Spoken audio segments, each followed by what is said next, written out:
सबसे ज़्यादा आपका पर्सन ये रियलाइज़ कर रहा है कि उन्होंने कितनी अच्छी एक अपॉर्चुनिटी मिस कर दी। उनके पास सब कुछ था पर उन्होंने सब कुछ मिस कर दिया। व्यूअर, आप अपने पर्सन को विजुलाइज करिए और मैं आपके और आपके पर्सन के लिए कार्ड स्प्रेड करता हूँ।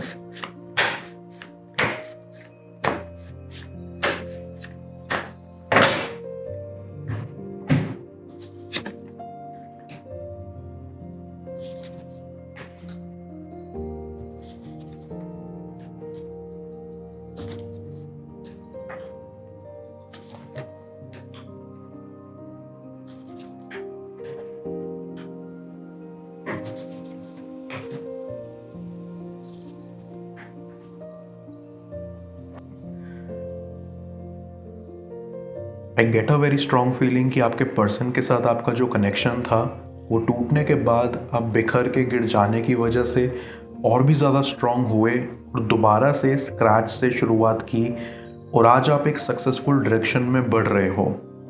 हाँ, ये बात सच है कि आपको इस रिलेशन के टूटने का काफ़ी अफसोस है और उस गम को आपने कभी भी अपनी लाइफ में ओवर पावर करने नहीं दिया और यही चीज़ आपकी सबसे ज़्यादा अच्छी है। कुछ लोग ऐसे ही होते हैं कि उनको आप जितना दुख दोगे वो उस दुख से और भी ज़्यादा स्ट्रांगली इमर्ज करेंगे और आप वैसे ही एक इंसान हो और ये जो आपकी क्वालिटी है वो आपको काफ़ी दूर तक लेके जाएगी। पर आप जितना भी स्ट्रांग हो, आपने भी तो प्यार ही किया था ना, तो दिल तो आपका दुखा ही है और आपको हमेशा ज़िंदगी इसी मोड़ पे लाके खड़ा कर देती है जहां आप खुद से पूछते हो कि आपको वेट करना चाहिए या आगे बढ़ जाना चाहिए। सब कुछ भुलाकर इंसान अपनी ज़िंदगी में अपने पास्ट से सीखता है और गलतियां सुधारता है और आप हमेशा खुद को यही क्वेश्चन करते हो कि क्या आखिर गलती सच्ची में आप ही की थी या किसी और की। आप किस्मत को कोसते हो पर शायद वक्त ही गलत था, यही सब आप सोचते हो, राइट। लेकिन अभी आपको स्ट्रांग रहकर ये फिगर आउट करना है कि आपको क्या करना चाहिए। I also get a strong feeling कि आप और आपके पर्सन के अंदर एक म्यूचुअल रिस्पेक्ट है एक दूसरे के लिए। आप उन्हें जितना रिस्पेक्ट करते हो, जितना उनका केयर करते हो अब तक, वैसा वो भी करते हैं और यही चीज़ सबसे अच्छी है। पर एक रिलेशनशिप को टिकाने के लिए बस रिस्पेक्ट ही काफ़ी नहीं होती। एक रिलेशनशिप में और भी कई सारे फैक्टर्स हैं जो बहुत ज़्यादा मैटर करते हैं, जैसे कि ट्रस्ट, प्यार, केयर, अंडरस्टैंडिंग नेचर एंड बाकी सारी चीज़ें। मैं ये नहीं कह रहा कि आप और आपके पर्सन के बीच में वो प्यार नहीं था, पर वो शायद उतना नहीं था जितना आप डिज़र्व करते हो और ये बात आपको बहुत अच्छे से समझ में आती थी। आपको अच्छे से पता था कि आपका पर्सन कहीं और डाइवर्टेड है और आपके ऊपर वो ज़्यादा ध्यान नहीं दे रहे हैं और ये चीज़ आपको काफ़ी चुभती थी। पर आपने जब भी उनसे इस बारे में बात करनी चाही तब वो चुप हो जाते थे। तो आपने भी ये सोचा कि जब दूसरा इंसान कोई एफर्ट ही नहीं दे रहा है और इम्पोर्टेंस भी नहीं दे रहा तो इन सब का आखिर मतलब क्या है। आप क्यों बेकार ऐसे पड़े हुए हो।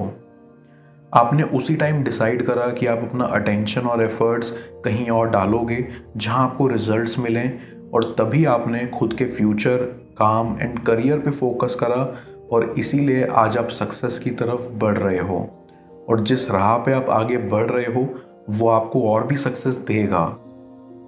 सबसे अच्छी बात यही है कि आपका ये डिसीजन आपका पर्सन बहुत रिस्पेक्ट करता है क्योंकि उन्हें अंदाज़ा है कि उनकी वजह से आपको काफ़ी दुख और दर्द सहना पड़ा जिसके आप हकदार नहीं थे।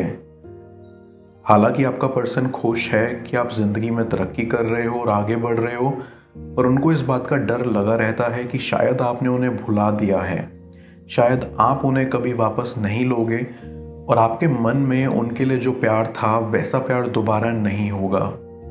उन्हें यही समझ नहीं आता कि अगर कोई किसी से सच्चे मन से प्यार करे ना तो उसको कभी भुलाया नहीं जा सकता।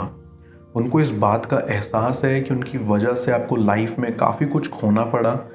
हालांकि उन्होंने आपको कभी रोक के नहीं रखा था, पर आपने उन्हें काफ़ी अटेंशन दे के रखा था और इस रीज़न से आपको अपने गोल से थोड़ा शिफ्ट करना पड़ा। आपका अटेंशन थोड़ा डाइवर्ट होके उनकी तरफ चला गया था और ये बात उनको खास पसंद नहीं थी। अभी आप ये डिसाइड नहीं कर पा रहे हो कि आपको क्या करना चाहिए इस पॉइंट से, मूव ऑन या वेट। आपको बस एक ही चीज़ रोक रही है और वो है आपके सेकंड थॉट्स। आप बार बार बस यही सोच रहे हो कि आपके पर्सन क्या चाहते हैं, क्या वो आपसे प्यार करते हैं या फिर आपसे उनको बस लगाव था। मैं आपको एक बात बता दूं कि ये बिल्कुल सच है कि आपके पर्सन को आपसे काफ़ी लगाव था, पर वो आपसे काफ़ी ज़्यादा प्यार भी करते थे और आज भी करते हैं। उनको पता है कि उन्होंने कहाँ कहाँ गलतियाँ की थी और यही रीज़न भी है कि उन्हें उनकी गलतियों का और भी ज़्यादा रियलाइजेशन है। यही रियलाइजेशन उन्हें जैसे आगे बढ़ने के लिए पुश देता है, वैसे ही डिप्रेस भी कर देता है कि उन्होंने अपनी साइड से कमी रखी और आपके साथ ऐसा करा। मैं कार्ड्स को क्लैरिफाई करता हूँ, तब तक आप प्रॉपर एनर्जी एक्सचेंज के लिए इस रीडिंग को लाइक कर दें और पेड रीडिंग के लिए आप मुझे ऊपर दिख रहे व्हाट्सएप नंबर पर अप्रोच कर सकते हैं।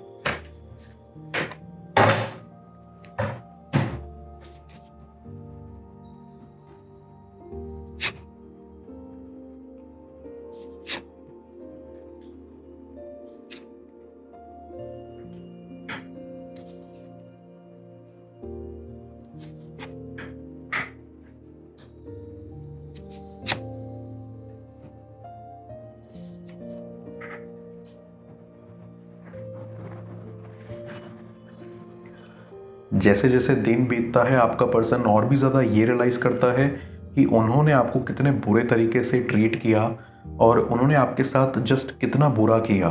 उन्होंने आपकी फीलिंग्स को टोटली अवॉइड करा एंड आपको कभी भी वो कंफर्ट नहीं फील कराया जैसा एक पार्टनर को कराना चाहिए। उन्होंने कभी भी आपसे खुले मन से बात नहीं की और वो प्रायोरिटी आपको नहीं दी जिसके आप पूरे पूरे हकदार हैं। मैं ये कभी नहीं बोलूँगा कि उन्होंने ये इंटेंशनली करा है आपको तकलीफ़ देने के लिए। उनका ऐसा कोई मकसद नहीं था कि वो आपको तकलीफ़ देंगे या ऐसा कुछ। ये बस प्रोसेस में हो गया और आज उस बात का नतीजा वो भुगत रहे हैं। बुरा एक ही बात का लगता है कि आप दोनों एक काफ़ी पोटेंशियल कपल थे, बस उनके पास्ट की वजह से, उनके खुद की इनसिक्योरिटीज़ की वजह से ना आप दोनों दूर चले गए और ऐसा सच में होना बिल्कुल भी नहीं चाहिए था। जो चीज़ मैं बहुत क्लियरली समझ पा रहा हूँ वो ये है कि आप दोनों के बीच में बहुत पैशन था, पर ये पैशन ना कहीं आपके पर्सन की साइड से कम होते जा रहा है और ये एक रीज़न है कि आपको काफ़ी शिकायत थी। आप ये फील कर रहे थे कि आपका पर्सन आपसे हर एक पल और भी दूर जा रहा है, आपसे और क्लोज होने के बजाय, और ये बात आपने उनसे कही भी। उन्होंने इस बात को भी अवॉइड कर दिया एज़ यूजुअल। आपको भी लग रहा होगा कि आपके पर्सन ने ऐसा क्यों किया होगा। अगर वो आपसे प्यार करते थे तो प्रॉब्लम कहाँ से अराइज हुआ और आखिर ऐसी क्या बात थी जिन्होंने आपसे कभी खुलकर शेयर नहीं करी। उनका पास्ट में एक्सपीरियंस कुछ खास अच्छा नहीं रहा है। उन्होंने जिस पर भी विश्वास करा उन्होंने उनको धोखा दिया और उनका ट्रस्ट इश्यूज आना तो बहुत ही नॉर्मल है, पर उनकी गलती यहाँ ये थी कि उन्होंने आपको जनरलाइज कर दिया और ये सोचा कि बाकी सबकी तरह शायद आप भी उनका ट्रस्ट ब्रेक कर दोगे, उनको नहीं समझोगे। इसलिए टाइम रहते उन्होंने खुद ही खुद आपको डिस्टेंस कर दिया ताकि बाद में उन्हें ज़्यादा हर्ट ना हो। पर वो ये नहीं समझ पाए कि इन सब के चलते उन्होंने आपको कितना ज़्यादा हर्ट कर दिया। बस यही बात है जो काफ़ी बुरी है और ऐसा होना नहीं चाहिए था। अभी आपके पर्सन का कंडीशन ऐसा है कि उन पे एक बोझ जैसा बन चुका है। उन्होंने अपने आप को इतना समेट लिया था ना कि अभी वो सबसे काफ़ी दूर हो गए हैं और उनका अपना कोई भी उनके पास नहीं है। वो ऐसे टाइम में आपको रोज़ मिस करते हैं और सोचते हैं कि अगर आप आज उनके साथ होते तो शायद उनको इतना प्रॉब्लम फेस नहीं करना पड़ता, क्योंकि आप उनको मोरल सपोर्ट देने के लिए हमेशा उनके साथ उनके पास रहते। पर ऐसा नहीं है और ये लड़ाई उनको अकेले ही लड़नी है। आप बस उनके लिए दुआ कर सकते हो, पर इससे ज़्यादा कुछ भी आप उनके लिए नहीं कर सकते। सबसे ज़्यादा आपका पर्सन ये रियलाइज़ कर रहा है कि उन्होंने कितनी अच्छी एक अपॉर्चुनिटी मिस कर दी। उनके पास सब कुछ था पर उन्होंने सब कुछ मिस कर दिया। उनके पास एक चांस आया था एक अच्छे लाइफ पार्टनर को पाने का, एक ऐसे इंसान को अपने पास पाने का जो उनकी हर एक खुशी और हर एक गम में साथ रहे, उनके सुख दुख का सहारा बने, पर वो चांस उन्होंने खो दिया। शायद इस बात का अफसोस उनके मन से कभी ना जाए। मैं समझ सकता हूँ कि आपके दिल पे क्या बीत रही होगी।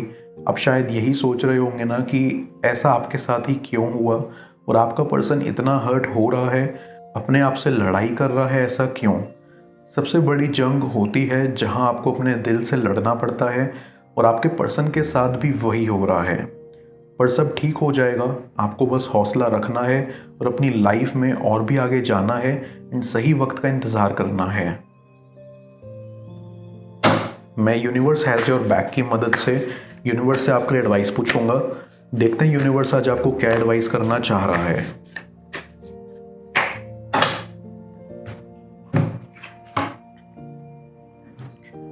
माई vibes speak louder than my words. Universe आपको यहाँ रोज़मर्रा के क्लटर से हट के आपको आपके पर्सन की वाइब को फील करने के लिए कह रहा है।